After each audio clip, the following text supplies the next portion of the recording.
I was invited to a Kiruv convention, and there were a few hundred people that were gathered together in upstate New York. And I was to speak on Saturday night at this special program. The program was to begin at 9:30, and I was there about 9:15. The head of the convention comes over to me and says that there's a young man that would like to speak to me. The young man, an older teenager, is a youth at risk. He also came to the convention, and he would like to have a word with me. So I entered into a different room, and there was a small little platform, and I saw him waiting for me. I went over to him. I greeted him, and before I even got to say shalom, he started to launch into a tirade. He began to tell me all of his complaints about Judaism, what happened and what he feels and how he wasn't regarded. And it begins, and I start to answer him. He didn't listen. He starts shouting at me. And I said, please keep it down. They shouldn't think we're having an argument here.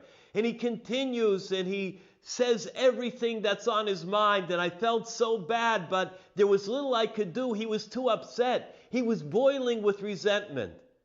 Well, I listened to him for about 15 minutes.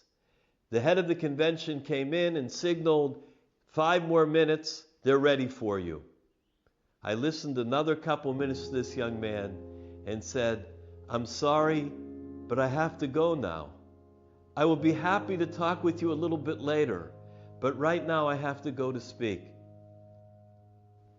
Before I left, he said, could I ask you one thing? I said, yes, sure. He says to me, could I have a hug? I said, you want a hug?